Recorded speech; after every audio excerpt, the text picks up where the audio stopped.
calendar year of 2021 has come and gone, and now we enter 2022 for the first time this season with the RICMOTECH Truck Series here at Michigan International Speedway. Good evening, everybody. My name is Frank Marchese. Thank you very much for making us a part of your evening.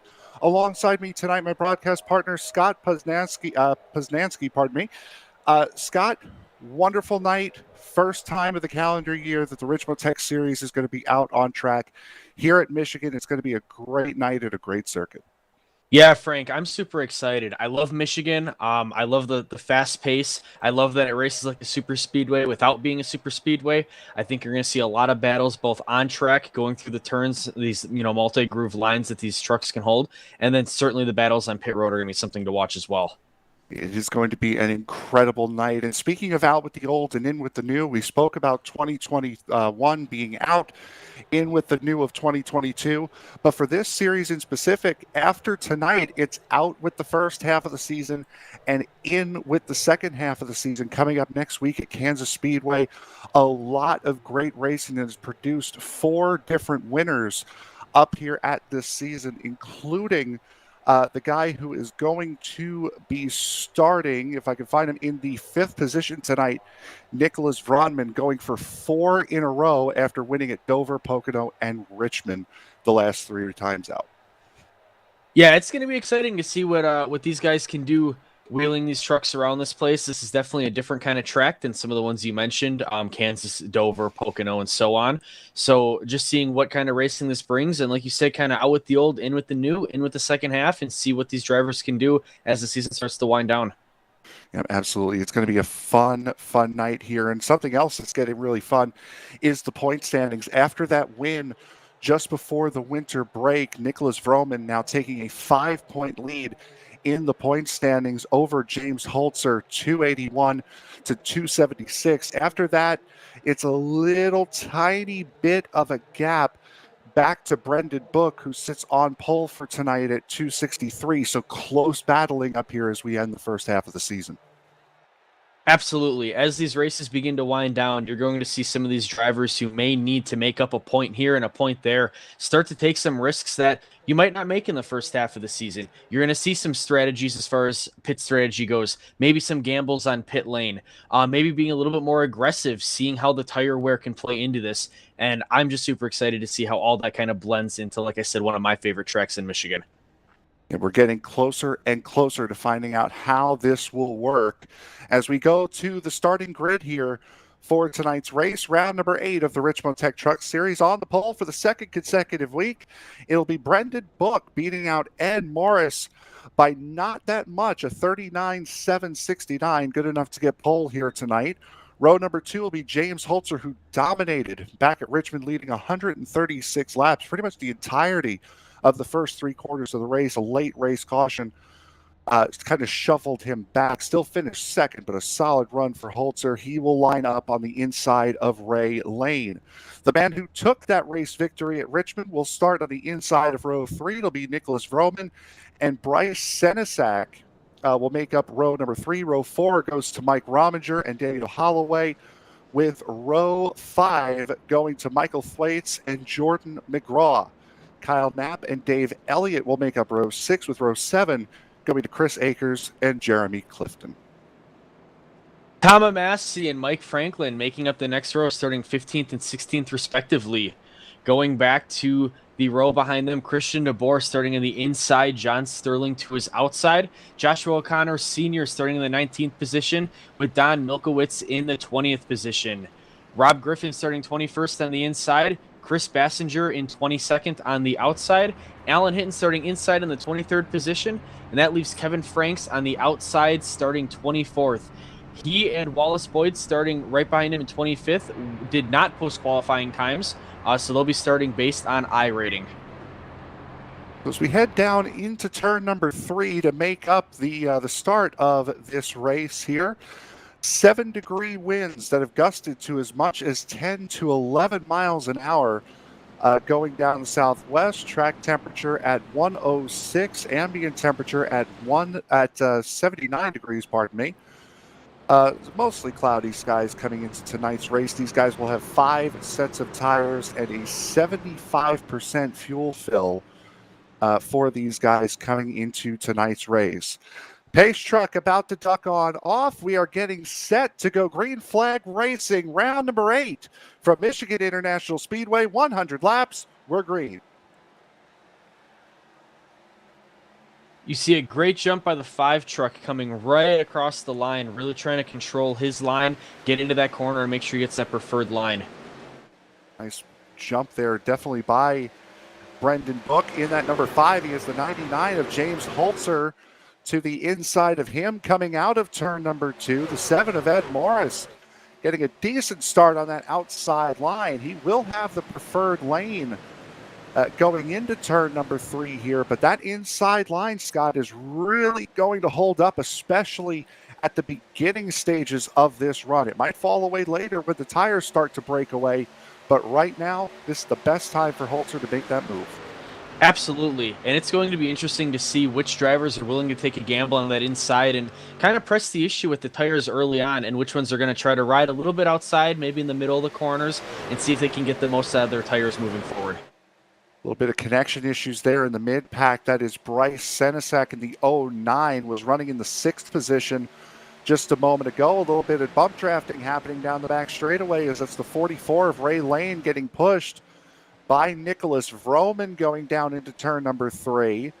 Now that 44 of Lane looking to the inside of Holzer, looking for that second position.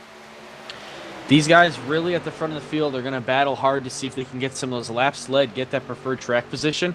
And so far from those first 6 trucks, I'm not seeing anyone hold anything back. They're all in on this race. Absolutely. And this is the first time that these guys have raced together since the 14th of December. Now, while these guys may be a little out of practice against each other, it wasn't but a week or so ago that Michigan was the racetrack for the official iRacing series. So I'm sure these guys are going to be taking lessons that they learned from racing this racetrack last week and applying them here. Absolutely. It's always great to be able to get some additional practice in when that's your official iRacing race of the week or during that season, and be able to turn some laps and kind of take some notes from other people that you see on the track that may not be involved in the league you're running in. Ray Lane takes the race lead here, the first driver that is not Brendan Book to lead a lap here in this event. The packs were broken up into about 3. They are now starting to close back in together as we see the top 8 running essentially side by side. And even closer now comes that mid-pack. Michael Thwaites in the 12, leading Chris Akers in the 1. Also the 4 of David Elliott right there.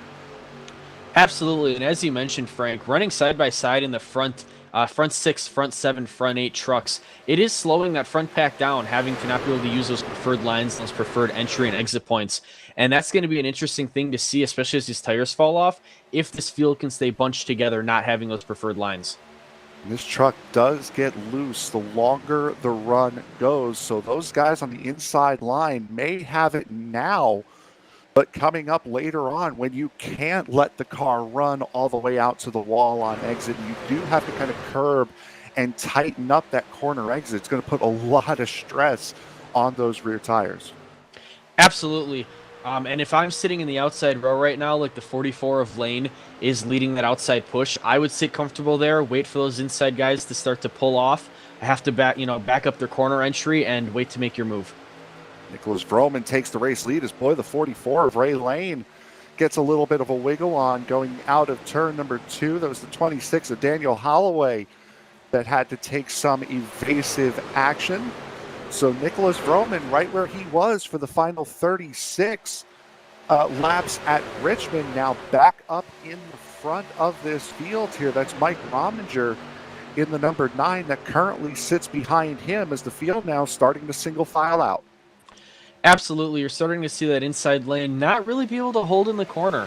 So I think from here on out until these pit stops start to move in, you're going to see these guys running single file and looking to make really strategic moves, as I'm assuming they're struggling to hold that inside lane in the corners. As we had mentioned before during the pre-race, the sets of tires is the sets of tires that are currently on the truck right now plus 4. So you can pretty much quarter this race out and still have a set to spare just in case there is a late race caution. Wouldn't count on it though. There were only 2 at Richmond the last time out, and they only came during the pit cycle. So a lot of clean racing going on here in this series. I would expect long green flag runs tonight, which means saving the tires. Absolutely. I wouldn't expect to see many drivers pit for tires unless they're caution is out as speaking into existence. We'll see who that was. Not quite sure just yet.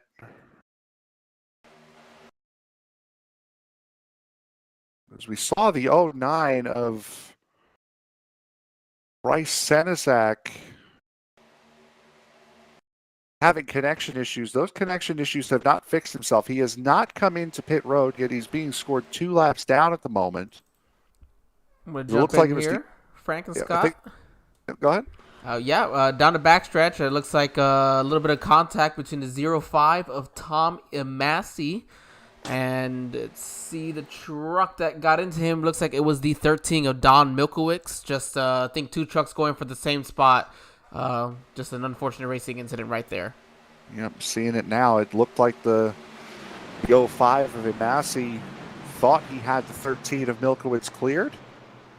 That was the typical voice for this this series. Angel Santiago stepping back tonight. How's it going, everybody? I'm still here with you guys. Don't you worry. It's always a pleasure. You know, I can't miss one of these races. They're just too dang good to miss them. But I got 2 great commentators with us on board, and 9 laps in, not even, and we got some takers for pit lane. We'll see now if these guys are going to take a set of tires here. Absolutely. I think on this question right now, I'm not surprised to see this many trucks coming down pit road to top off for fuel, knowing how important that fuel window can be here at Michigan and not wanting to be the one that has to pit under green if you don't have to. I'm interested to see which trucks go for tires because I think that's make and break, and a lot of people leaving early. I think it might have just been a gas and go this time around. Yep, seeing more guys towards the back coming in and taking tires, everybody else just fueling up. And a couple of guys losing some spots. Ray Lane might have dropped a couple of spots there, but it looks as though David Elliott decided not to come into pit. He was the only one. He will get that all-important bonus point for leading a lap. This is one of those... Oh, sorry. Go ahead, Frank. Sorry. This is one of those strategies that I talked about earlier on in the race, is seeing guys stay out under these cautions to pick up that bonus point and knowing it's still early. There's 90 laps left. Anything can happen, but now you have that bonus point tucked away. It's one less thing to worry about. There's 2 bonus points, by the way, for the drivers that qualified in the top 12. Or, pardon me, 1 bonus point for drivers that qualified in the top 12. It's 2 for less than 6 incident points. Unless I have that backwards, which you know what, I think I do here. Let me see here. Okay, no, I was right. 0 incidents is a 2-point bonus. 1 for top qualifying position, a couple of other top 12 qualifying position, and some guys coming back down pit road to, as you had mentioned, just to top off, because it seems to be more often than not that these Michigan races turn out to be a fuel mileage race. Absolutely, and one thing that you had mentioned earlier is having those 4 additional sets of tires pretty much allows you to quarter out this race. So for these drivers, there's no reason to not pit for tires whenever you feel you need to. So making sure that gas gauge is as close to full as possible is really going to help in the long run if you get into those long, grueling situations, especially if you're coming in for tires late in the race. So it will be David Elliott on the inside here with race lead. Nicholas Vroman in second. Mike Rominger and Ray Lane will make up the second row.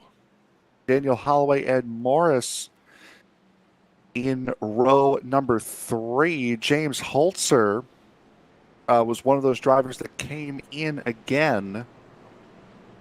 And also during this caution, I'm not sure if this was requested, but Don Milkowicz has been given an EOL penalty, whether or not that was requested or due to the incident with the 05.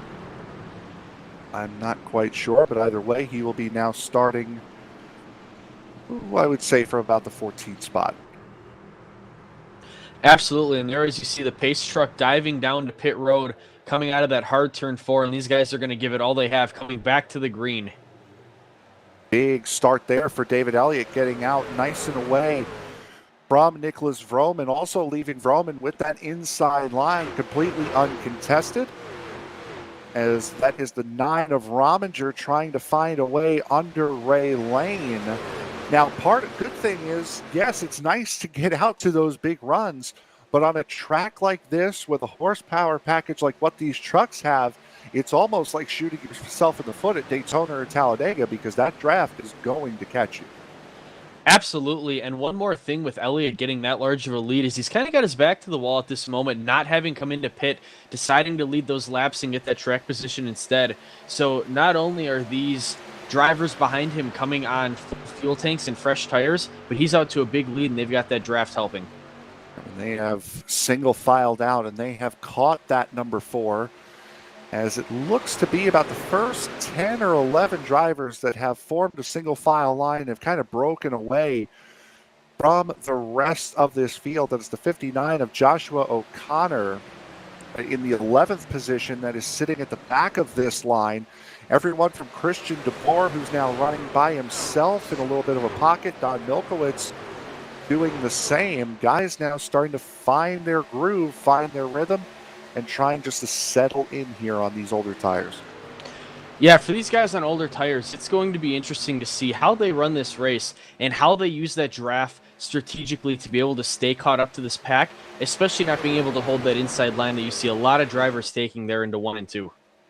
As for the lead, speaking of taking a lower line into 1 and 2, Nicholas Vroman does just that and takes over the race lead from David Elliott. Ray Lane trying to follow suit now, going into turn number 3, and will successfully. Mike Rominger leaves a hole on the inside line. That will allow the 4 of Dave Elliott to settle right back in.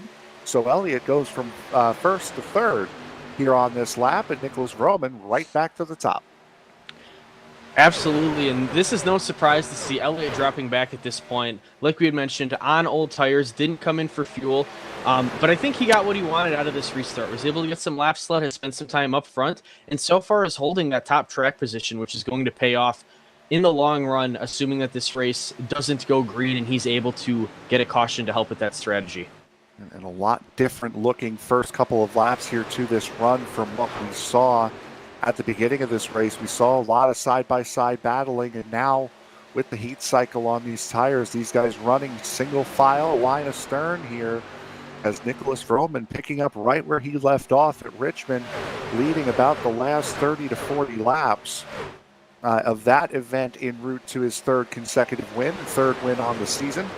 Right back up at the front here today, as it appears as though we've got some more guys joining this this group here. The pole sitter Brendan Book, currently running in the 14th position, now just trying to keep a little bit of a distance, but is keeping in touch with that front pack, and he's got Kyle Knapp, the man who finished in 3rd at Richmond, right in tow. These trucks really find a good way to get around this speedway. It's incredible watching races here at Michigan. Reminds you so much of races that you see at Daytona and Talladega. And this field's starting to spread out a little bit. That's the interesting part about this not actually being a super speedway, is the fact that this field doesn't necessarily say bunched up the same way you would expect it to at Daytona. A little bit of an attempt there from Christopher Basinger in that K1 speed. Chevy Silverado number 11 tried to make a move on Michael Thwaites in the 12. Now has to contend with an attack from Daniel Holloway up in the up in the 26. A little bit of a better run coming through 3 and 4, but that train on the outside line drafting is going to make its way back around, and now that 11, whether he wanted to or not, is going to fall to the back of this line. Absolutely, and like you mentioned, that outside line can be a train. When you fall out of the draft here, and if you're on old tires, you don't want to be caught with a bad angle coming out of specifically turn 4 going down that front stretch.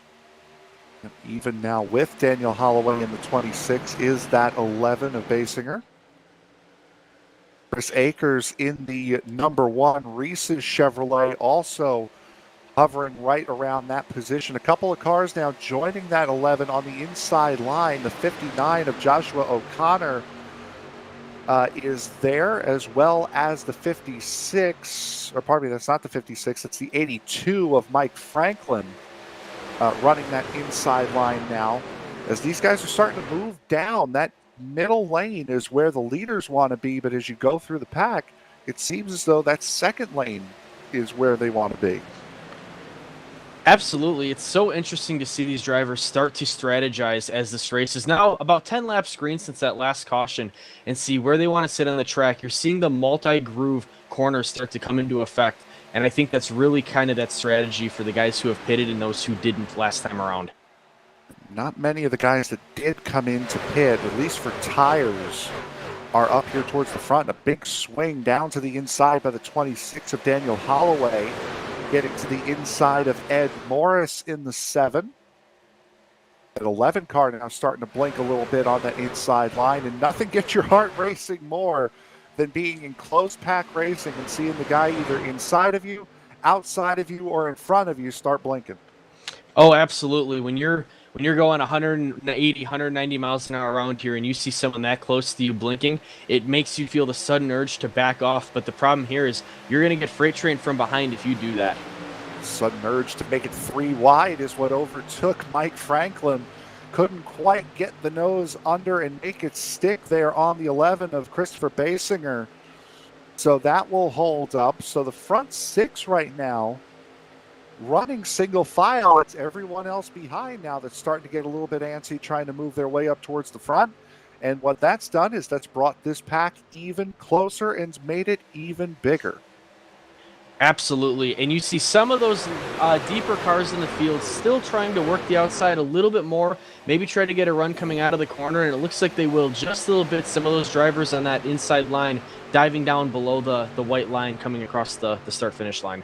Christopher Basinger really didn't have an option there as they're 3 wide going into turn 1 as the 26 of Holloway put on a big block down the front straightaway. 3 wide now with Franklin on the outside, Holloway in the middle. Basinger now bails out and falls in single file just in front of, I believe that is the 28 of Wallace Boyce.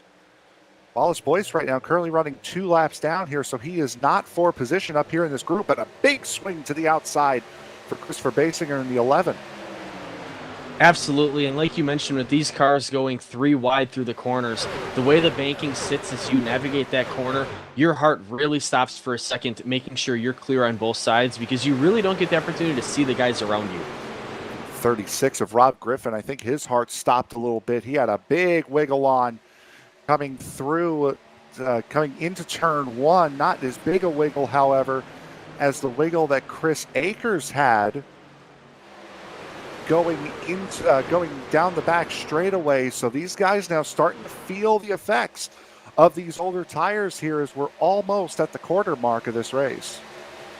And this race is going to continue to move fast if it stays under green. It's a fast track, and these trucks have to start keeping in mind where that fuel mileage is going to be if they don't get that yellow flag. It's been a clean league so far. They don't spend a lot of time under caution. So a lot of these drivers, specifically those who didn't pit for fuel at all on that green flag, or on that yellow flag stop, are going to need to start thinking about a green flag pit stop. We're going to avoid talking about cautions, as the last time we spoke of one came up. So we'll just leave that. We'll leave that right alone as the one of Chris Akers right now, really in the thick of it with Mike Franklin now, and 3 wide is the 28 of Wallace Boyce. No damage on that number 28, but showing multiple laps down. Backs out of that, keeping it from going 3 wide going into turn 1. But Mike Franklin, one of the drivers that took tires under that first pit stop, only 9 laps difference between the tires. A big wiggle up at the front. I believe that was the 4 of Elliott that almost pushed into the wall coming out of 2. But that 82 really making those 8-lap fresher tires work. Yeah, and the tire game here, especially as they start to set in and warm up, is really the difference maker in runs that you see here at Michigan. Having those fresher tires do allow you to stick a little bit harder into the corner, stay tighter on the truck in front of you in the draft, and ultimately can be the difference maker if you're running side by side with someone on older tires. While we're talking about Mike Franklin and Wallace Boyce starting to move their way up through the field, a couple of guys that have not worked their way through the field would be the pole sitter. The 5 of Brendan Book has not gone through the field as quickly as we thought he would, just now passing Don Milkowitz to take over the 12th position. And just behind him is the 99 of James Holzer. He was as low as 20th in the middle of this run, now just getting up to the 13th spot behind the 5, getting a little bit of a push now from Joshua O'Connor in the 59. Absolutely, and you have to wonder how much of this is these trucks just kind of playing a little bit of strategy on the tires, maybe hanging back, taking a different line, seeing what works early in the race so they know how to execute later on. Bit of a wide swing there for Holloway in the 26, and this is the portion of the race here. We're just past the quarter mark, working lap 27 right now. Oh, around goes Holloway! Off the nose of the 5, caution will come out. And the 26, lucky not to be collected by anybody else. He comes back onto the racetrack, but there it is. Caution number 2 is out on the speedway, and it looked very similar to what we saw the first time around. Somebody trying to make their way down, thought they were clear. This one, however, not as close as the one between the 13 and the 05. Yeah, you just see this is one of those instances where sometimes you think you might be clear and you're not. Maybe something shows on your mirror, in your screen, a little bit different, and it's just an unfortunate accident going into the corner. Seeing through, has still had about a quarter panel. Did the 5. And Daniel Holloway, the unfortunate victim there, as we will open up caution flag pit stops once again here for caution number 2 of the day, coming on lap 27. And I would have to assume, if it's definitely going to be for fuel, I would have to assume right about now it's going to be tires as well. Absolutely. At this point, I think it's definitely going to be both. If you have not taken tires yet, you have to be considering it. And if you certainly have taken tires, it's something that may be a strategy to consider. Maybe saving an extra pair later on in the race, or taking one right now and staying on top of your game. Nicholas Vroman, for the second time tonight, will lead the field down onto pit road. Ray Lane, Dave Elliott behind him. One car staying out. That was the 28 of Wallace Boyce, who will need to come in next time through. Bryce Senesac, will get the wave around, the lucky dog here, so he will be back on the lead lap, as it looks to be fuel only for some of these guys here at the back. 4 tires and fuel. Picking up a spot on pit road is the 4 of Dave Elliott. He'll come out second. Nicholas Vroman wins the race off of pit road, and with that, we will go to our first commercial break here of the evening, working lap 29 under our second caution here. You're watching the RICMOTECH Truck Series, round number 8 from Michigan International Speedway. Back right after this.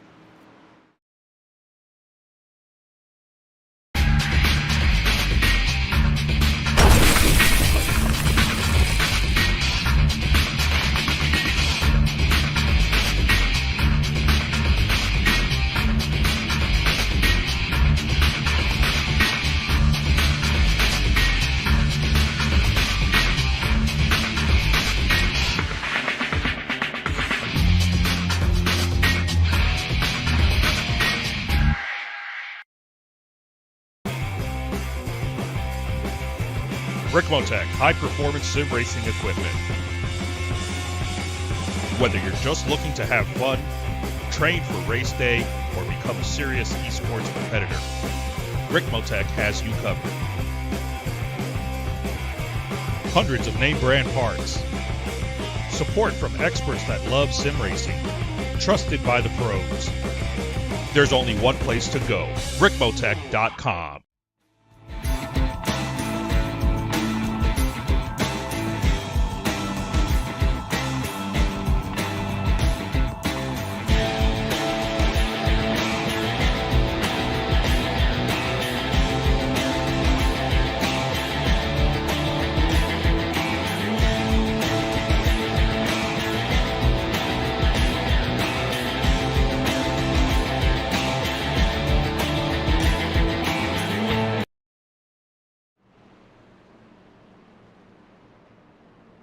About to go back to green flag racing, taking lap number 31 here at Michigan International Speedway. Nicholas Froman currently leading David Elliott, Ray Lane, Mike Rominger, and Rob Griffin, your current running top 5. Frank Marchese in the booth here with you. Scott Poznansky as well in the booth here tonight as we get set to go back to green flag racing here for the RICMOTECH Truck Series on ESBN. Pace car ducks on off. And in just a moment here, we will be back to green flag racing. There he goes. We're back racing again.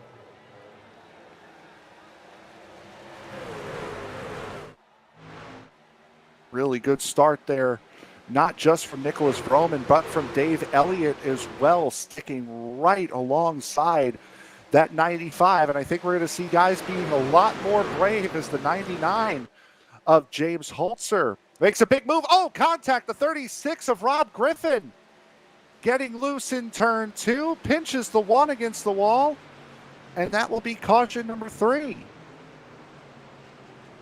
I'm going to jump in here. That is a shame here for Rob Griffin. He was having himself a pretty darn good race today, and as we're going to jump back here and see what all happened exactly, you see the back end of this truck just loses it. He does a great job to correct it, but no, everybody else just happened to be in the wrong place at the wrong time. You get fresh tires on one of these trucks, especially after being on worn rubber for so long. You tend to overdrive it a little bit, and with how loose these trucks are in the early stages of the run, that is very, very easy to do. And Rob Griffin, unfortunately, the one that makes the mistake. Chris Akers in the 1 getting a big piece of that, an unfortunate bystander getting pinched up against the wall. Christopher Basinger, we saw him make a big swing towards the inside. And I'm going to jump back in here one more time at the very least. We have somebody here in the race that is a birthday today. So we're actually going to go ahead and bring him on in with us. That's going to be the number 28, Wallace Boyce, teammate, as a matter of fact, of Rob Griffin. User was moved to your channel. Wallace Boyce, this is Angel, Frank, and Scott here in the ESBN broadcast booth. You got us? I got you. Well, Wallace, we hear that we have a birthday today. Yes, we do. Congratulations, happy birthday. Looks like your buddy here, Bob, on our YouTube chat's watching and wanted to give you and Griffin a shout out. Oh, thank you. And thank you to Uncle Bob. Frank, Scott, you got any encouraging words tonight for? You got. You're getting yourself your lap back here. We unfortunately missed it. You got yourself 2 laps down. How did you manage that? Let's see what happened. Oh, I got a black flag somehow on passing the yellow. I don't know how I got it, so I had to serve that 26 seconds in the pit. Okay, so that'll explain that. But now you've got your lap back up in contention. Your truck looks really quick here tonight, at least from that last run. You kind of taking it easy early on in the run and going for it towards the end? Yeah, I'm just trying to get the lucky dog position, which I just got. Now I'm gonna try to take it easy for a little while. Well, good luck to you, and there's not much better way to celebrate a birthday than in victory lane, bud. Good luck the rest of the way. Oh, thank you. All right, ladies and gentlemen, that was Suffolk, Virginia's Wallace Boyce, who is celebrating a birthday today. So, of course, gotta at least jump in and wish him some luck. Yep, absolutely. And going through, once again, some of the guys that got caught up in that incident, obviously the 36 of Rob Griffin with some damage to the right side of his truck. Chris Akers still repairing that number 1. The 56 of Christian DeBoer also with front and rear end damage on that number 56 Chevrolet Silverado. He got run over in that. in that whole big mess there. And unfortunately for him, he was having a solid run as well, Scott, in that number 56. And much the same way the one of Chris Akers just found himself in the wrong place at the wrong time. Absolutely, and that's one of the issues of a track like Michigan or the super speedways we keep comparing it to, is sometimes it is just the wrong place at the wrong time. Fortunately for these guys, they're going to go a couple laps down fixing some damage. It is still early on, so Lady Luck may come back their way, and they may still get those laps back later on in the run. The 34 of Jordan McGraw that pushed the 56 into that mess. There's a little bit of contact also between Jeremy Clifton in the 51 and Alan Hilton in the 2, sent the 51 sliding down towards the inside of the racetrack as well. So good 6 or 7 cars caught up in that one, as our first big multi-car incident of the evening comes to a close. Getting set to go back, green flag racing here, about to take lap number 35. Green flag back in the air. The 95 of Roman sends them away once again. It is always incredible watching these trucks restart here and seeing if the leader decides to take that big jump or not. And there you see the 90.5 of Roman deciding to jump up in front of that outside lane and take that big arc going down into turns 1 and 2. Nice look there on that restart. The 4 of Dave Elliott. It turns out that strategy to not pit at all under the first string of pit stops certainly working out in his favor. He was running in about the mid-teens, has jumped himself up into that second position, has been as low as third since he's made that move. So a good call there by the 4 of Elliott. Absolutely, and one thing to keep in mind with that is this may set Elliott up later on in the race, depending on how cautions and strategy shake out, to be in a better position, because unlike a lot of his peers he's running with, he may have that extra set of tires stashed. One lone car on that inside line, that is the 09 of Bryce Senesac, who started in the 6th position, fell back and ended up losing a couple of laps due to connection issues in that prime time, number 09. Now starting to work his way back up towards the front, running in the 8th spot, but getting even lower than him is the pole sitter, the number 5 of Brendan Books, starting to work his way back towards the front. Absolutely, and you're beginning to see an inside line kind of materialize here a little bit, so it's going to be interesting to see if that holds through the corner, and if so, how much momentum they can get coming out of 2 going to the backstretch. Under that caution flag, Rob Griffin given an EOL, Joshua O'Connor and Christopher Basinger given EOL penalties as well, end-of-line penalties. Those were the ones that were handed out during that caution. So right now, looking as though the top 14 have broken away, with Daniel Holloway, who was backwards in turn 3 not that long ago, currently tailing up the front pack here. James Holzer is in a pocket by himself. He's about 1.7 seconds behind the lead pack and is being caught now by the second pack that is being led. We're wrecking in by 1. That 51. Yep, that's the 9 of Mike Rominger, pardon me, in turn 1. You know, we just happen to be on board with Brendan Book right behind that when it happened. So you're going to see it here now from our higher up view here, thanks to Frank and those gentlemen at ESBN. Oh yeah, looks like the 9 just was trying to put the block on the 7 and just not enough room there. Just 2 trucks in the same spot, and oh, heavy contact for the 9. That's gonna hurt. That's gonna take his chances out for today's race.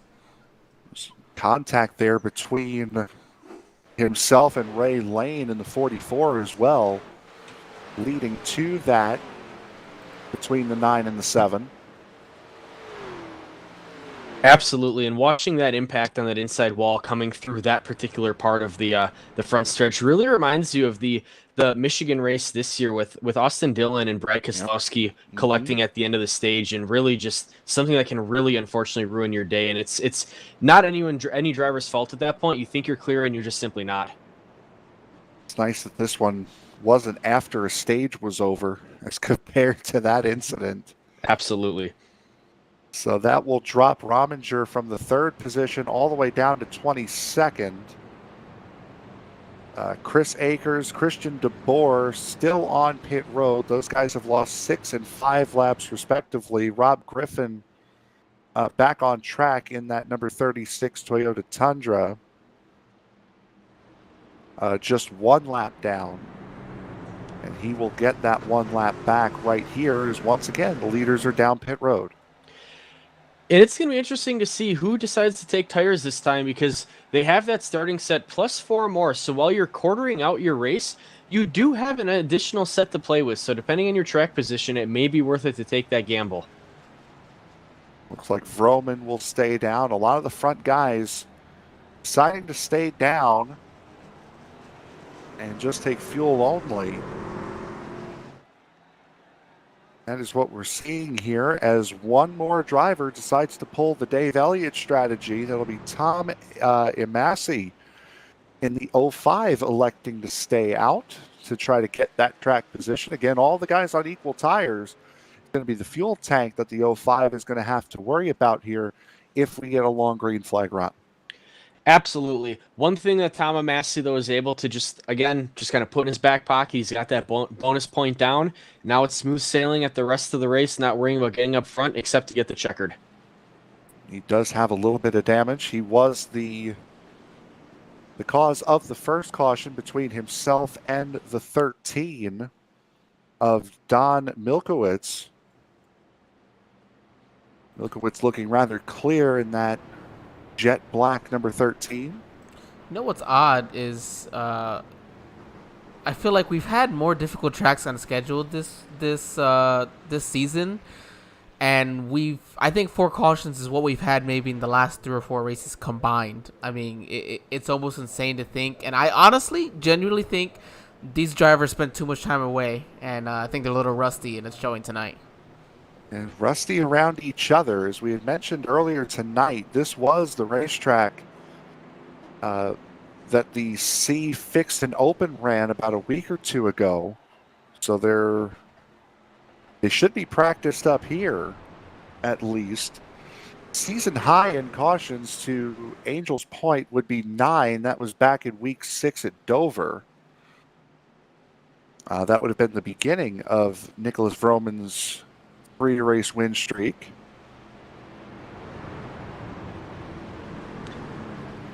That was the one race I missed, everybody. My apologies. Oh, Angel, letting us down. Come on. I try to at least once a week. You try to let us down at least once a week? Yeah, I got to keep it consistent. Hey, you can't knock the hustle. Exactly. At least he's consistent. Well, I mean, we just talking about some of these drivers using now a second set of tires, that technically puts them still on track, splitting this up 20 laps for the full 5 sets. So it wasn't a worse idea to come in and take tires. But for Tom Imasi, if he gets, a quick caution here in the next 10 laps, that's not himself, he might be sitting pretty as well as David Elliott. As we get set to go back to green flag racing here, the one thing that Imasi does have to look out for is that caution doesn't come out too quick, because then there's no guarantee that the majority of this field is going to come down and take fuel with him. As we're back to green flag racing here, taking lap number 42 of this 100 lap event, and already we got some guys going down to the apron. That appears to be the 34 of Jordan McGraw, or pardon me, not the 34 of Jordan McGraw, the 26 of Daniel Holloway going to the apron and going all the way to the back as we are side by side and very close coming off of 2. Absolutely, and you see the leaders trying to go 3 wide here, coming into turn 3, and Tom Imasi on those old tires not pitting just simply cannot hold off the 4 of Elliott, who, speaking of consistency... Oh, contact a little bit. There goes the 5 into the 95. Everyone keeps it straight somehow, some way. The 5 of Brendan Book saves it through the grass. Everyone's slowing up, but everyone going the right direction. And Elliott seems to be the big winner in this, ending up both with the lead and a comfortable gap over the 95 of Roman. Talk about consistency. Those two, the 4 and the 95, have not left the top 3 or top 5 yet today. And that lead's not going to last long, number 1, but take a look riding from the top of Nicholas Vroman's car. There is some damage on the right front of that number 95. That could be a major wrinkle, not just in the car, but in his bid for 4 in a row. Absolutely. And as this race continues to tick down, I wonder how many of these drivers are going to now start to pump the brakes a little bit on that aggressiveness and realize, hey, I have to finish the race to get those points. It's no longer about taking those gambles and more about playing conservative and making sure you end up where you want to be when the checkered flag flies. Again, a vast majority of these guys not taking tires, so all of these guys should be on the same tire. It was just a big move there by Dave Elliott, and we talked about it earlier in the run. That inside line is going to start to give up some ground the later into the run, but that 95, that front end damage on the 95 has cost him 3 spots in just turns 3 and 4 alone, and that 5 of Brendan Book looks keen to get around him now. Absolutely, and it looks like the 95 might have just a little bit of damage on the rear end as well. But either way, just continuing to free fall through the field at this point. I don't know what the 95 can do to stop this. And that was a big, big mess that got pretty much everybody in the top 5 a little bit of contact. As you are 100% right, Scott, Vroman now beginning the free fall. Kevin Franks, who started back at the 24th position, has now just gotten around the 95 as well as the 7 of Ed Morris. He has gotten around him as well. We saw it during the open, during the official week.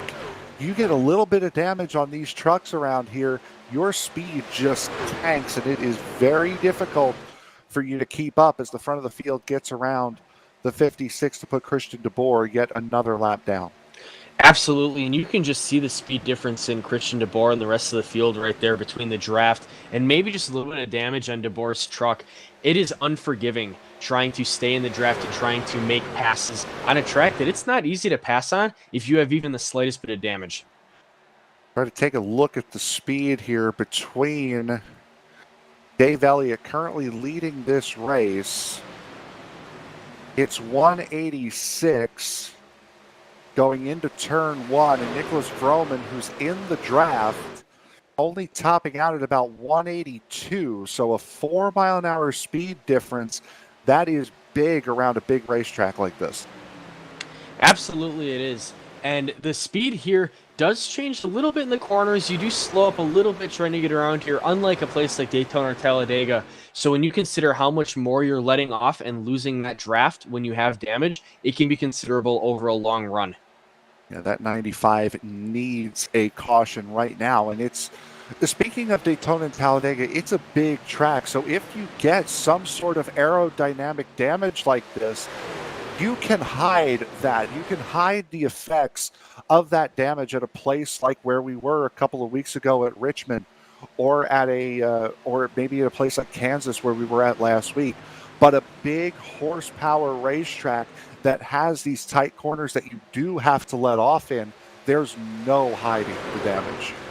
Oh, absolutely. And this is one of those tracks, and you brought up Richmond as a good example. When you're at these short tracks, that aero damage doesn't do as much significant damage to you as it does at a track like this. And on top of that, you're not reaching the speeds you're reaching. So the impact that it takes to get that significant damage is increased. Here, just about any wreck could potentially ruin your day. Back up at the front here, Mike Franklin and James Holzer battling for the race lead. They've gotten around the 4 of David Elliott, and now the 99 of James Holzer takes over that race lead. Holzer looking for his first win since the Nashville Super Speedway in round number 4 of this season. And coming into tonight, he would have been considered one of the favorites, having won round number 3 at this place's sister track, Auto Club Speedway in Fontana. Absolutely, and it's nice to see some fresh faces up at the front of the field to this race, but like you mentioned, not fresh to this league. And with Holzer winning Auto Club, it shows that he has the understanding and the capability to win at a track like Michigan as well, as you mentioned, the sister track. As the 98 of Kevin Franks and Brendan Book battling for the, that's the 7 of Ed Morris battling for that 6th position. Franks has it, Morris wants it back. And he's going to get it back because at 98, being forced to keep it way down low on that inside line. He's not going to lose the position just to Ed Morris. He's going to lose it to the 51 of Jeremy Clifton as well, and he'll file back in line right ahead of somebody else we have not talked about too much here in this race. That's Alan Hilton in the number 2, currently occupying the 9th position after starting in 23rd. Absolutely, and you're starting to see these front 2 packs kind of break a little bit, actually into 3 packs. It looks like those middle cars are kind of running on their own right now, maybe holding on to the draft of that front pack just a little bit, but it's going to be interesting to see how that continues to play as this run goes on. 28 of Boyce also in this mix. One guy we have not spoken about at all, that is the 3 of John Sterling, running up in the 11th position right now on the outside of that 28 of Wallace Boyce, now trying to make a move up towards the front here. And for those of you wondering how badly that front end damage has affected Nicholas Vroman, he has fallen all the way back from 2nd position all the way to 20th. Yeah, Nicholas Vroman has to be just looking for some kind of sign from the iRacing gods at this point to really save his day. And at this point, I would just ride around in the back, hope for a caution, because pitting under green might be the thing that ruins your day at this point. Only driver behind him right now is another driver with driving with damage. That is the 59 of Joshua O'Connor, running in that 21st position. As now we're starting to see something up here towards the front that we really haven't seen all night long. The leader starting to break away as James Holzer now has a half a second lead over Mike Franklin and Ray Lane. Absolutely, and this is one of those things that Michigan does differently than those other tracks such as Daytona and Talladega, more like Auto Club, where if you as the leader do run a preferred line and you take care of those tires, you can start to break away, and it becomes extremely difficult for that field behind you to catch back up. 44 of Ray Lane now taking over that 2nd position. Brendan Book trying to follow suit in that number 5. 82 of Mike Franklin now falling, trying to prevent himself from falling back to the 4th position. He now seems to have cleared. He has cleared the 5 of Brendan Book, but Book now will dive it to the inside, going into turn 3, looking to try it again. Absolutely, and you see those 2 through 7 spot trucks just continuing to fight.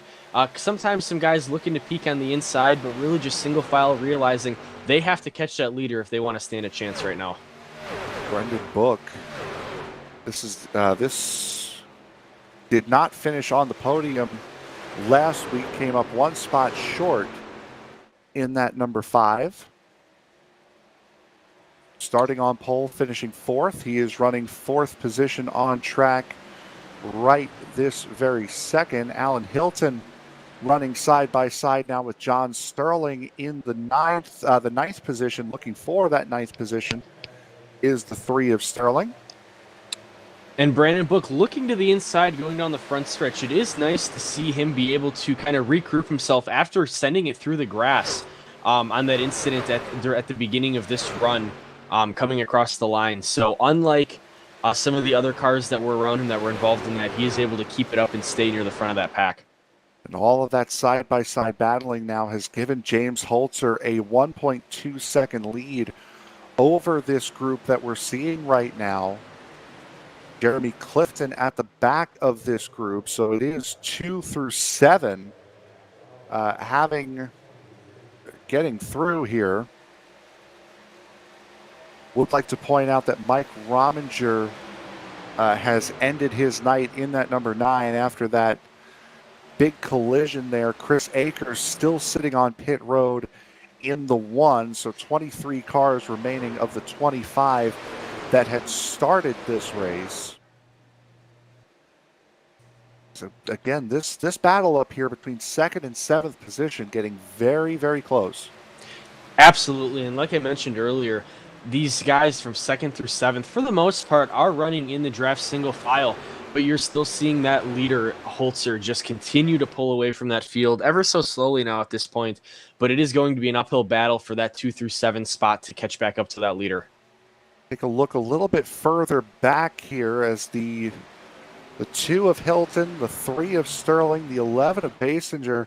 I believe Wallace Boyd in the 28 has caught that outside wall. Nope, it's just the spec map on that car making it seem as though he did. So another nice little group here. This one between 8th and 12th. Absolutely, and this is really that second pack that you're seeing take place. And they're kind of working the same thought in mind. Not only are you battling for track position within your pack, but as a pack, you are aware that if you want to continue to move up, you need to, at the same time, work collaboratively, and catch that pack moving in front of you. I don't know about you, Scott, but seeing 3 on a Ford just seems off, especially that 3. Frank, it's a little off to me as well, but I will admit I do like it. It's not a bad car. It's not a bad car, and be the match. I'm sure it's a great message. But I mean, if it was a different font, I would get it. But that specific 3 on that Ford just does not look right.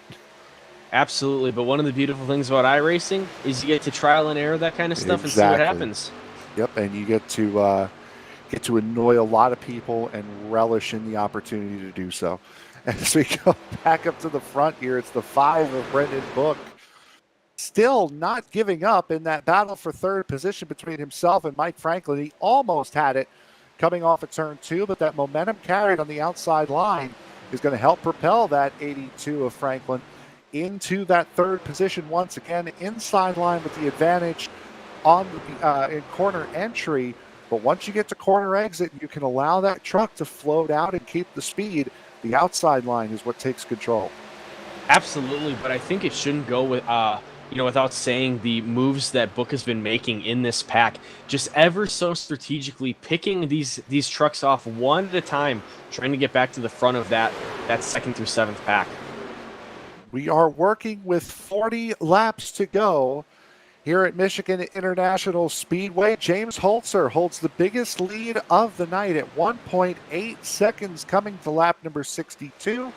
We'll take a quick break. We'll be right back. You are watching the RICMOTECH Truck Series here on ESBN.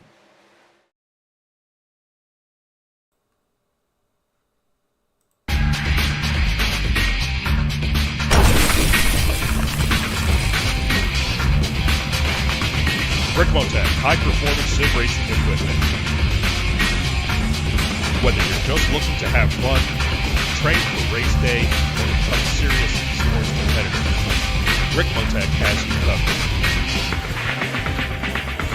Hundreds of name-brand parts. Support from experts that love sim racing. Trusted by the pros. There's only one place to go. RICMOTECH, high-performance sim racing equipment.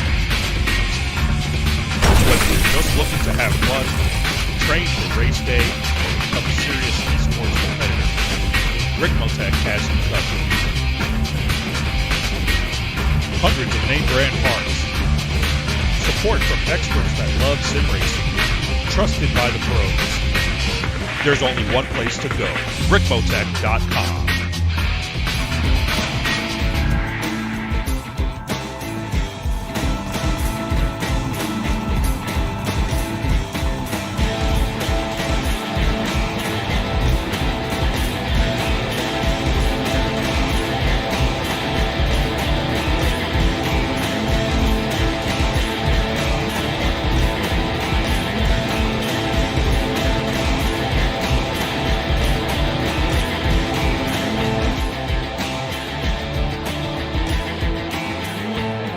RICMOTECH, high-performance sim racing equipment. There's only one place to go. RICMOTECH.com. Ladies and gentlemen, boys and girls, we are back live here from Michigan International Speedway for the RICMOTECH High Performance Truck Series.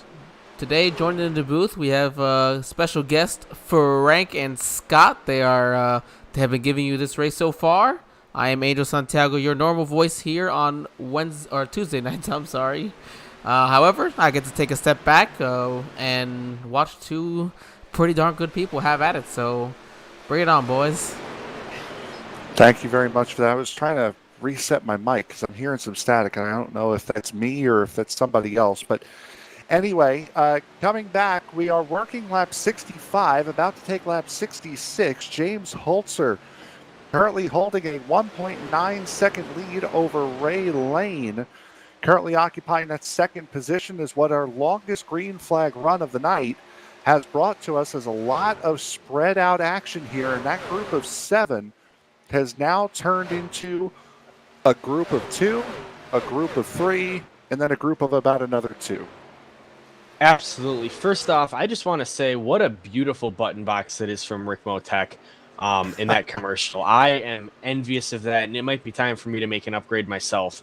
But yeah, you're seeing these 2 through 7 trucks just beginning to really see that difference in preferred lines and aggressiveness and that tire wear, and really kind of fragmenting into smaller groups. And in that, James Holzer is the one benefiting the most as he just continues to grow his lead out front. And at least as far as I'm concerned, in order to get an upgrade, I would need to get a grade first. So I think RICMOTECH might be the place to go, at least for my first one. As we see once again, that is the 56 of Christian DeBoer getting put a lap down. With this time through, he's now 11 laps down here. First car running 1 lap down is the 36 of Rob Griffin. He was a part of that big incident back in about the mid-30s. Tommy Massey as well in the 05. He was a part of the incident that happened at the beginning of this run that did not cause a caution. He has apparently taken tires because he is now flying up past that 42 of Kyle Knapp, who currently sits 2 laps down in the 22nd position. Don Milkowitz as well with some damage on that 13. He's a lap down as well. I think something might have happened towards the back of the field here that we completely glossed over and missed. So the 05 with damage, the 13 with damage, and the 42 out of it as well, as it looks like the 26 of Wallace Boyce just rejoining the track, and he is rejoining the track from pit road. Absolutely, and you're seeing a lot of these leaders begin to dive in on these green flag pit stops. I knew it was only a matter of time with how this run was going before you saw them dip in as the fuel began to run low. And you see it's going to be a race off pit road at this point to gain every second you can. James Holzer just coming off of pit road. It looks like the 2 of Alan Hilton as well coming off of pit road. Nicholas Vroman coming off of pit road in the number 95 as well. Ed Morris, your current race leader, and it looks as though he will dive down into pit road this time. Yes, he will. So the 7 will now surrender the lead as we see a big pack of cars coming out of pit road, led by Brendan Book, Ray Lane in that group, Mike Franklin, David Elliott as well. All of those guys trying to get a little bit of an advantage. We'll see where the 99 of Holzer comes out. He comes out well ahead of those guys, as the 2 of Alan Hilton is going to come out right in the thick of these guys. So Hilton with a nice little run by pitting early, gaining a couple of spots on merit. Absolutely, and I think at this point, Holzer, it's appearing, until the field kind of comes full circle and evens out, looks like he may have put on an extra second or 2 on the rest of the field just based on his ability to get on and off pit road. And if that's true, it looks like we're starting to get those numbers. Yeah, it looks like he's put on about another second or 2 on that field consistently, and that's going to make it very tough for the rest of this field to catch up if this stays green. He should be in the overall race lead now as Ed Morris rejoins the track. He is rejoining behind David Elliott in the 4, so he'll be coming out in around the 7th spot in that number 7 for Ed Morris. As we've talked about it, and all these guys taking fuel only under these caution flags and under these in the earlier pit stops here. Doesn't seem to matter what you do around here. We're looking like we're going to have one more pit stop, and it's going to come within the final 5 laps. Absolutely. As we were talking to some of the drivers in pre-race, they were saying that they were averaging somewhere between about 25 to 30 laps on fuel per run. So, I mean, doing the math right now, if you're lucky, you may be able to push it, but I'm not expecting anyone in the field to try to take that chance, especially with Holzer having the lead that he does. Yeah, now, and you also have two choices here. You can either really back it down and try to save 5 laps, which around here is not going to be an easy task. Not much rolling and coasting. You are going to have to later on in the run, but right now, when everyone's essentially full throttle around here, really not something you could feasibly do and hold your position. Or if you are going to try to run it out and go and make a pit stop inside of the last 5 laps, you do have a couple of options. You can either pit early, so this way you can get your pit stop done, or you can run it as long as you can and essentially run qualifying laps the last couple of laps to the end. Absolutely, and that's one thing that really sits heavy on these drivers' minds is, how a caution between here and the end of the race could change that idea of short pitting and trying to get back in the pits a couple laps from, the moment we're talking at right now. But one thing that is for certain is these drivers are dreading these green flag stops because there is nothing more grueling than knowing you have to hit your marks or your race may end up looking completely sideways from where it was before you came down pit road. It's clutch time, and both of the cautions that happened at Richmond last time we were out here with the RICMOTECH guys, it was during the pit cycle. It was guys getting on and off pit road, fresh tires, coming back around the first couple of times. That was when both cautions happened at that race. This was our first round of green flag pit stops. Everybody gets on and off good. Bigger track, you have a little bit less a way to make an error.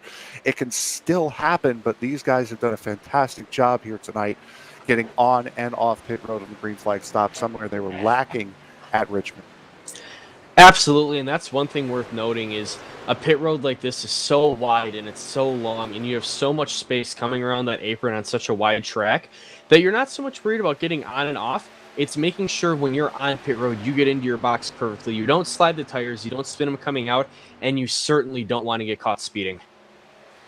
Chris Akers, just as you were saying that, has officially called it an evening. So the one who is currently seated in the 25th and final position tonight, 42 laps down, now has officially called it an evening as the 99 of Holzer gets around Milkowitz in the 13. But right now, early on in the run, a big lead, especially at a super speedway-esque racetrack, the way the trucks handle Michigan here, is no big lead is safe. Since coming out of pit road, Holzer has lost about 0.7 of a second to the 5 and the 44, as well as the 282 and the 4 following suit.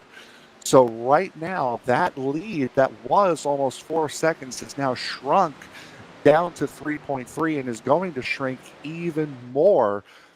How long can Holzer hold on to this lead?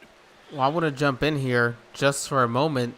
We had somebody just do something very interesting. Ed Morris came down pit lane just a lap ago and topped off on fuel, and he's back out there. He has fresher tires in the leader, so he's probably not going to go a lap down here. And he's the only guy out there that's good to go to make it to the end. So he took my strategy, which was short pit and then run it out, instead of waiting until all the way to the end and just run quality laps at the end. Well, he waited. He was the last guy to come down pit lane the last time, so he'd only been, out on track for maybe 5 or 6 laps, not even, and then came down as soon as he was his window opened to top off, and now he's got fresher tires, so he's probably not going to lap down, as I said, and he can make it to the end. This is interesting. Absolutely. Go ahead. Oh, go ahead, Frank. No, go ahead, Scott. This absolutely can play a big role in how this race ends, especially if we stay green. It's going to be interesting to see if Morris can make up that time going over this long period. If we get one of those doomed yellow flags, though, then it really puts the pressure on Morris. Are some of these guys that are going to come in knowing they're taking fuel, are they going to put tires on and he's going to get stuck on older tires? Or does he come in and risk not getting the track position he thought he was going to get to try to stay competitive with the rest of the field? It is certainly a delicate balance, and if he does get that caution now, it's really going to hurt him because you may as well, pardon me, you may as well take that last set of tires that you have if you've been saving it, because there's no guarantee of another caution coming to the end of this thing, but you've put yourself all the way at the back of the field. So that's also kind of the catch-22 with doing that pit early strategy and then try to hold on and hope the race goes green, because if that caution comes out, you've put yourself in a really bad spot depending upon how late that caution does come out. Absolutely, and I think it's worth noting just how far back Ed Morris is. You could see him just on your screen there for a second with the 99 of James Holzer coming behind him. So obviously knowing Holzer and the rest of the field besides Morris still have to pit, one thing Morris is still trying to avoid doing is going that lap down, because like you mentioned, there's no guarantee that caution comes out and puts him in the position to even be the lucky dog if that becomes the case. And Brendan Book and Ray Lane have swapped positions, it would appear. So now the 5 of Book running in second, Lane running in third. Those guys have broken the 3-second mark a couple of laps ago. So Holzer's lead, which was 3.9 coming out of the pit stops, is now down to 2.7. But those two, while they've been catching James Holzer, they have broken away from the next pair behind them, as Mike Franklin and David Elliott have fallen about a second off of the pair in front of them. And then it's Alan Hilton running all by his lonesome in the 6th position. Absolutely, and I just want to bring up one more time what an incredible run the 5 of Book has had, narrowly avoiding what looked like imminent danger on the front stretch, way earlier in the race, sends it through the grass, and still has not wavered out of the top 5. And you see the 82 of Franklin electing to come down pit road here, presumably to top off on fuel to make it the rest of the way. Yep, these guys cannot make it the rest of the way on fuel with where they pit. They need a caution flag to come into pit road or try their luck, as we've seen both the 7 and the 82 both do.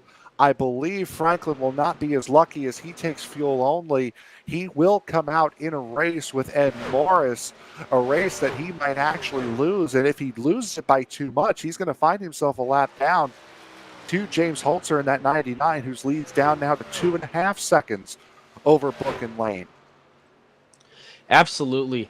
And it's going to be so incredible to see just how the end of this race shakes out and how that strategy is going to pay off.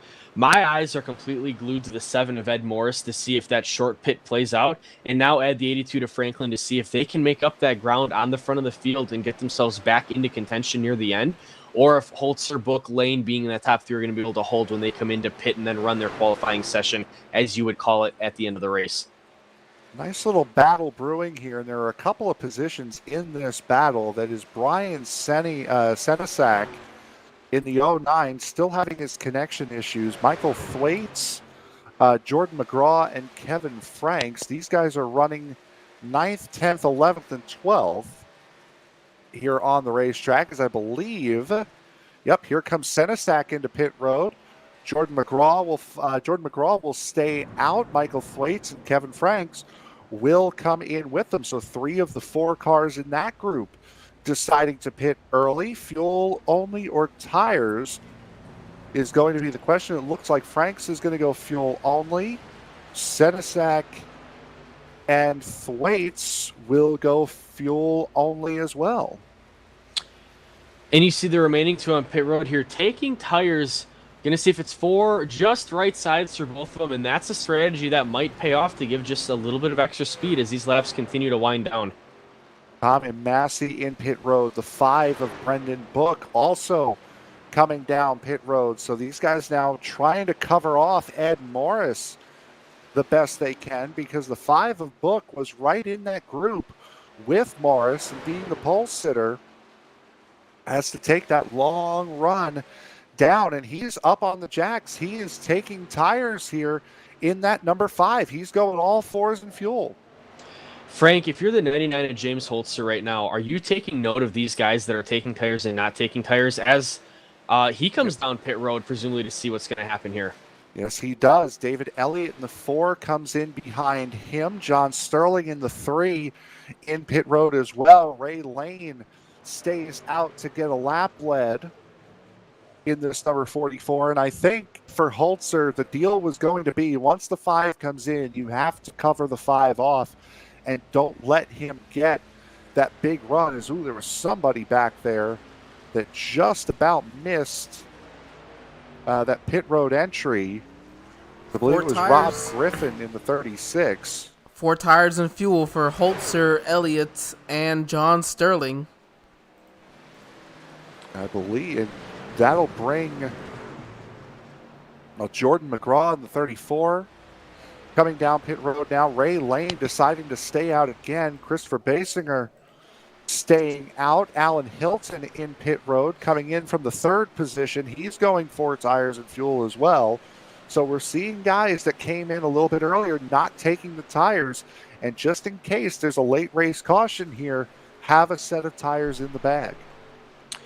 Absolutely, and now you start to see if the strategy is going to pay off as Ed Morris now, as things are kind of shuffling up a little bit, up to the 6th position, but with Holzer right behind him, only about 2.5 seconds back. So is this one of those situations where Ed Morris may end up regretting that short pit running now on those older tires with Holzer already breathing down his neck? It absolutely could be the case. Ray Lane comes in pit road from the race lead. That will hand the lead over to Christopher Basinger in the 11. And you're right, Ed Morris now going to be in some big trouble here as James Holzer going to be running him down. I mean, and that's the thought about coming in a little bit too early, as it would appear as though these guys basically, when you're talking about the 99 and the 5, those guys essentially cut the fuel stint in half from what it was. So instead of running 25 laps, they're running 13, taking fuel and tires. So now this way they've only got to do another 13 to the finish. But yeah, you can already see, wow, look at the speed difference just going on quarter entry between the 7 and the 99. And that was huge. The 82 of Mike Franklin as well, going to be in that same spot. He was another one that just took fuel only under the green flag stops. Christopher Basinger in pit road. That will surrender the lead, to Daniel Holloway in the 26. Wallace Boyce running in the 2nd position in the number 28. And that will leave Holzer running in 4th, not that far away from the back bumper of the 28. Absolutely, and just watching how this is playing out, Holzer is just making so much speed on Boyce and Holiday at this point. It's been almost a full second from when he crossed the start-finish line to where we are right now. So a little bit over a second a lap. Holloway and Boyce are in big trouble, and Franklin and Morris may be in big trouble if they hope to catch Holzer before the end of this. Holloway now officially being scored in the race lead. Boyce 2nd, Holzer 3rd. And he's only got about 1.4 seconds to make up. So the guy you're going to be watching between Holzer is Brendan Book. Now he is 2.7 seconds behind in that number 5. The 99 of Holzer got through the 82 of Franklin and the 7 of Morris quite easily. It's going to be how easy does he get around Brendan Book in the how quickly does Brendan Book in the 5 get around those two, and how much time is he going to lose? Doesn't lose a lot of time to the 7. I don't think the 82 is going to put much of a fight either. Absolutely, and if you look here, James Holzer has actually cleared the 28 of Boyce as well, so he's just working on the leader, Holloway, which it is worth noting, Holloway still does have to pit. So in theory, once everything cycles through, Holzer's going to be back with a comfortable lead. Holloway and Boyce now banking on that late race caution as we are inside of 10 laps to go here, as Holloway currently leads this race, but Scott, as you just said, does need to come into pit as Holzer in that 2nd position with a 2.5 second, well, now a 3-second lead over Brendan Book in the number 5. He is the closest competition to that 99. And by staying out a couple of laps longer, that 55 is actually, the 44 of Lane, has actually lost the 5 and has almost just turned the 7 of Ed Morris in turn 1. Yeah, the 44 coming out of turn 2, you see him dipping low on the backstretch, trying to recuperate. Maybe just some effort to try to push the issue a little bit here at the end of the race. But it looks like that did not pay off. No, absolutely not, as he definitely caught the back corner of Ed Morris in the 7, sending him sideways. A big save there from Ed Morris to keep this race green, as James Holzer now has officially taken over the race lead, with Daniel Holloway coming down pit road. The 28 of Wallace Boyd coming out of pit road. With where he is on the racetrack right now coming out, I think he might be borderline on an unsafe pit exit penalty in that number 28. We'll keep an eye on that, as Holzer now holds that lead at 3.1 seconds over Brendan Book, and we're coming ever closer to 5 to go. Yeah, and the big thing that Brendan Book has to be thinking about at this point is he is comfortably in second place, but with that, he's not going to have any help to help get up to Holzer. It's going to be either all by himself or not at all. He is pulled 2.5 seconds on the 4 of David Elliott and Ray Lane by virtue of staying out the 3 or 4 extra laps that he did compared to the 5 of the 99. Has cost himself 3 whole seconds off the back bumper of that 5, and has also cost himself a position, has that 44 of Lane. So he right now is currently seated where he started in that 4th position. Mike Franklin now having to fight with John Sterling, and something tells me that's not going to be much of a fight, as Sterling gets to the inside of that 82 and will make the position stick going into turn 1, put John Sterling up into the top 5 for the first time tonight. Absolutely, and it looks with about 5 to go here when Holzer comes to the line. The real battle at this point is going to come from the 3 through 6 spots. Barring any big issues, Holzer and Book seem to have that 1 and 2 locked up, and then that 3 through 6 has a pretty healthy gap on 7 through 9. So that's going to be where a lot of the moves are going to come from, as Book is just continuing to try to work off Holzer, and he's just not making the progress. Speaking of 7 through 9, 7 and 8 are locked line astern. That's Alan Hilton in the 2, and the 51 of Jeremy Clifton. I think Clifton might be trying to stick as close as he possibly can to that 2 of Hilton and give him, him being Hilton, pronouns pal, give Hilton as least amount of time as possible to make a return fire. Yeah, and both of these drivers pitted around at the same time, so I don't think tires are going to be too much of an issue. If they start moving up to the 82 of Franklin, though, you might see a little bit of change, as Franklin was one of those that came in early, just like the 7 of Ed Morris. For those of you wondering how the drive for 4 in a row is going, it's not going well. Nicholas Vroman right now, currently the last car on the lead lap, running in the 15th position. And he is about to be the first car a lap down in the not-so-distant future, as James Holzer is the next car behind him. Damage from a restart incident.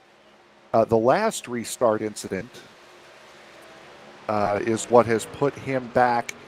And, of course, at least as far as my luck would go, of course, now I get damage, and, of course, now the caution will not fly. Yeah, I know that all too well.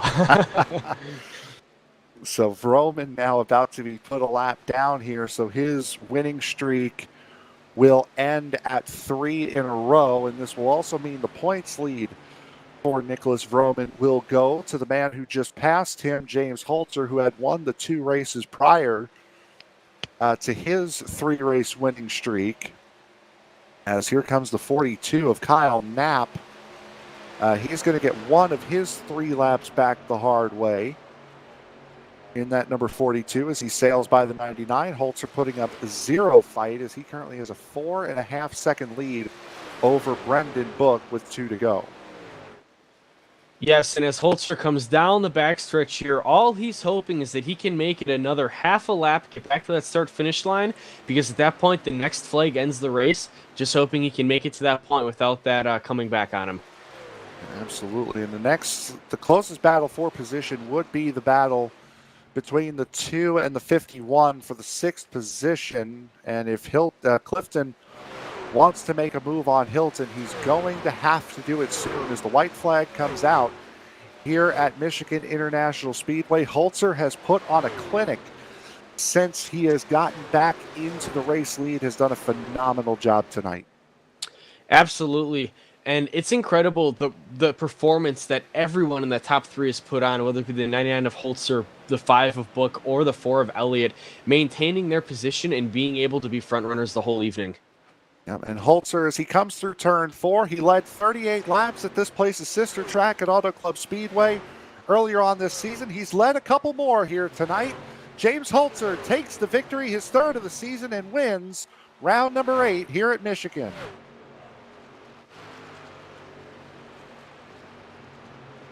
Dominating performance from Holzer all the way, for pretty much all the way through. He did have that little bit of a slip up there at the beginning, but was able to power his way back up through the field.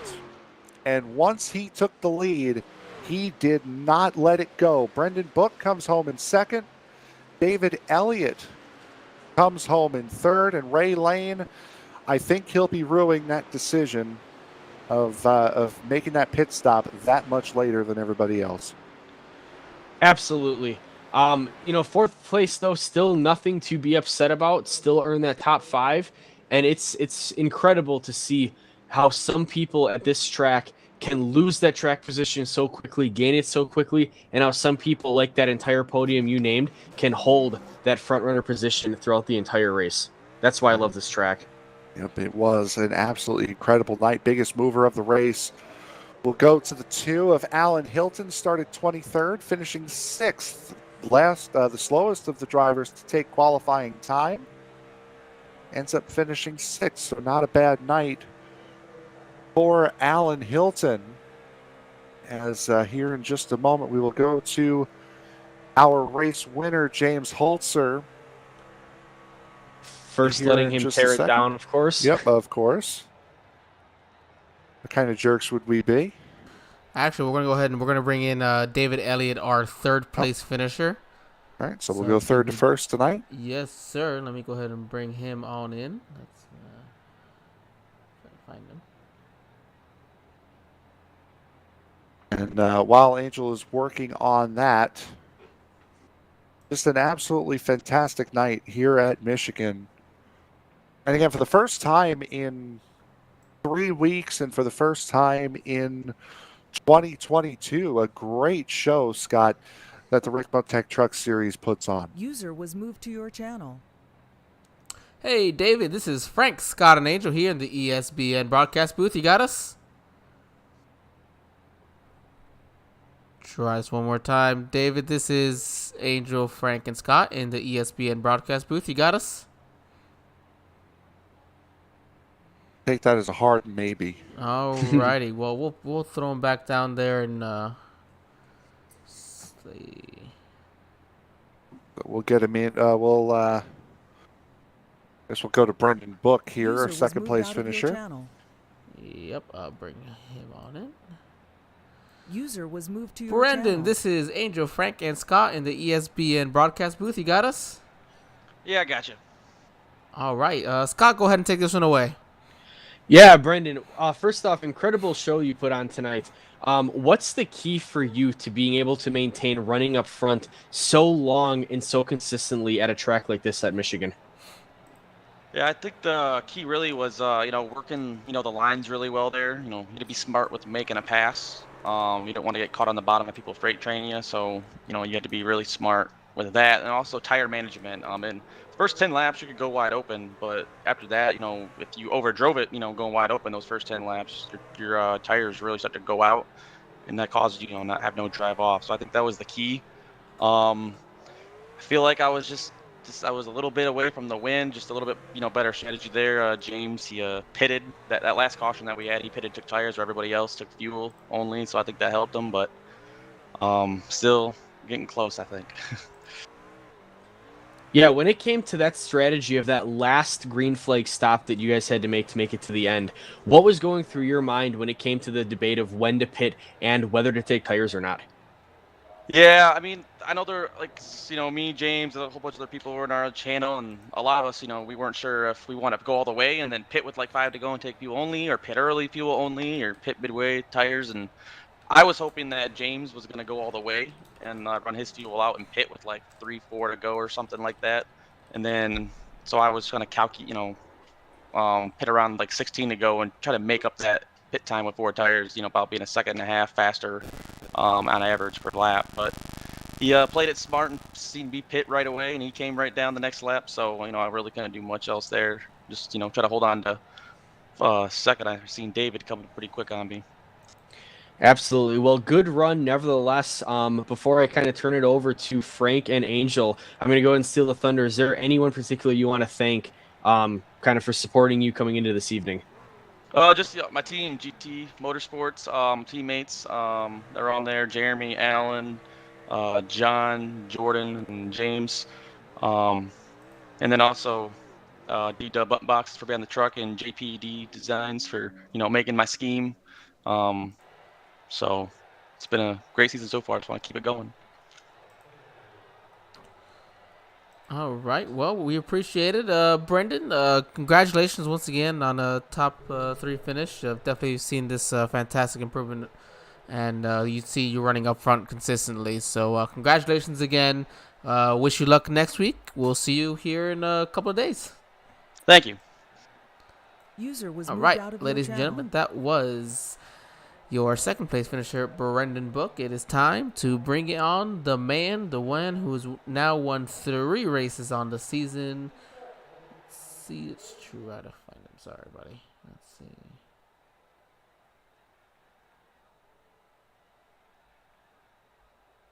And going back to Brendan Book really quick, second podium of the season after his poor showing at Daytona, which we all know is about as big a lottery as you can get, has finished no lower than 5th User was moved to your channel. after that finish at Daytona. But it sounds like we have James Holzer here now. James, you pick up not just your 3rd win of the season to match Nicholas Roman, you also break his 3-race winning streak and take the points lead in the process. All in all, I think a successful end to the first half of the season for you. Yeah, absolutely. Nonetheless. Yeah, a great night for you overall. That I want to say it was really after the first set of yellow flag pit stops after the first caution. You kind of fell back, appeared to be saving your tires, but man, when you put that new set of tires on, you just flew right back up to the front. And once you got there, man, you did not give it up. Yeah, absolutely not. And it was by accident, actually. I didn't want to take a set, and I accidentally didn't uncheck my left. So I'm like, well, might as well take right and dig hard. If we had a caution there after the last cycle of pit stops there with 15 to go, we were going to be on the last set that we had. So needed that race to go green, which was not the way it was cycling out. I'm glad it did what it did. But what was nice, though, with the tires, even though they were only a couple laps, the draft not being a huge role here like it is in the other cars, we're able to break away and kind of just put when we want, a lot less pressure, and we really nailed both pit stops and kept the truck out front. Now, assuming you came into pit when you did because you saw Brendan Book pit, if he didn't pit at that point, when was your go-to time to pit since you knew you were going to be about 5 or so laps short? It was right where we were at, actually. We were going at half because I pitted at around 70, and I just wanted to split the last run in half since the tires. It didn't really matter. We were kind of stuck in our own bed either way. But, yeah, it was right around lap 85, which I don't know if I pitted on 85 or 86, but that was the targeted lap there. So definitely him coming there. We were going to come the lap after either way, but it was right on schedule. Well, you sweep the 2 big D-shaped ovals. You also got the win at the Nashville Super Speedway. Next week, we go to Kansas. Not quite like Nashville, completely different surface, but it's a one-line racetrack right up at the top of the wall. What are your thoughts going into Kansas next week? Kansas is probably our best mile and a half, so feeling really good, especially in this truck set because it handles pretty well. It's a little bit on the freer side, so tend to do well at the freer handling trucks, even though this set was a little bit on the tighter side for my liking. But it'll be a little more multi-groove the first 15 laps or so. Running the top the whole time might not save your tires as good as anybody else, but yeah, it's gonna be all about the playing tires, keeping the track position. You can kind of play lines, and it's still passing, even though it's on the high side. You can kind of move a lane down. You can still turn really well and still get a good run out of the corner, or you can pull the classic slider, go in the bottom, come up, go all the way up to the top. So it'll race really well. Just gonna hopefully not take a tire set next week like we did on accident this week, but I'm glad it worked out for us this week. Anybody you want to thank on your way to your third win of the season, bud? Yeah, absolutely. Just got to thank everybody in Extreme Motorsports 99 just for making everything happen with RICMOTECH and everybody else. It's a great league to be a part of, and enjoy coming out here week in and week out. And I really missed racing here the last couple weeks. Just got to thank those. Got to thank everybody on the team, GT Motorsports. We had a really good showing tonight. We finished first, second, fifth, sixth, and seventh, I believe, and Kyle ended up finishing a couple laps down because of some strategy stuff. But yeah, it was a really good showing for us as a whole. And then just got to thank everybody on the car, the week in, week out. JP Designs, being our primary sponsor, does all of our paint schemes. So go ahead and check him out on Facebook. JP Designs, scheme starting at just $5. Has some package deals as well. Just also got to thank everybody else that's on the car also, with Laurel Auto Group, Raise Energy, drawing a blank here. It's been so long since we were off for so long, but next level motorsports as well. And it's really special to get a win finally in this scheme for my friend Mason, whom took his own life just a short time ago. So this is a really special one for him. Well, congratulations on that. The new points leader coming out of Michigan, the new points leader going into the second half of the season. James Holzer, congratulations on the win. Thanks so much. All right, ladies and gentlemen, as we wrap up tonight's session, it was a fun one. I genuinely enjoyed getting to just sit back and watch, listening to these two fine gentlemen put on quite the show for us. Really, all we get to do is, like I said, we get to sit back and enjoy it. Next week, as my good friend here mentioned, we are at Kansas, and of course, already mentioned how much we enjoy the racing there, the trucks there. Scott, I know you and I love Kansas and trucks. We've had quite a few battles ourselves there. Oh man, trust me, I am not a fan of Kansas. It's like the 1.5 miles I cannot figure out. But the racing is always good, and you and I, we go far back when it comes to Kansas, let me tell you. Oh, have we ever, man? It's been a blast. It'll be 135 laps next week, so just about the same distance as we normally do here. We do start off at a regular time as always, 9 p.m. So this will be exciting. Can't wait to have everybody back. Frank, you got anything more for our fine folks at home before we let them go? Yeah, would like to go over the race results. Oh, actually, that might for be the good. guys Yes. tonight. Sorry about that, everybody. No, you're good. We'll start with the three podium finishers. James Holzer again taking his third win, and going back to what James was saying about not having raced much between the Pocono race on November 30th and tonight. Only one race in those about 5.5 weeks. So it's been quite a sparse time for racing here for the RICMOTECH series, but we are back running on a weekly basis pretty much right up until Valentine's Day. Then we'll get the penultimate rounds of the season done in successive weeks. Brendan Book and Dave Elliott rounding out the podium. Ray Lane and John Sterling rounding out the top five. Alan Hilton, Jeremy Clifton, Mike Franklin, Ed Morris, and Christopher Basinger will round out the top 10. Jordan McCraw, Michael Thwaites, Kevin Franks, Daniel Holloway, and Nicholas Vroman will round out the top 15. Vroman, the first car, finishing off of the lead lap. Scott? Yeah, and looking at the bottom half of the field, those lapped cars, a lot of those coming based on that strategy at the end of the race. Rob Griffin finishing in the 16th position. Tom and Massey in the 17th position, both also 1 lap down. Don Milkowitz, Joshua O'Connor Sr., Kyle Knapp bringing it home 18th, 19th, and 20th, respectively, all 2 laps down. In the 21st position, that's Wallace Boyce, 4 laps down. Bryce Sensiak in the 22nd position, 7 laps down. Christian DeBoer, 13 laps down in the 23rd position.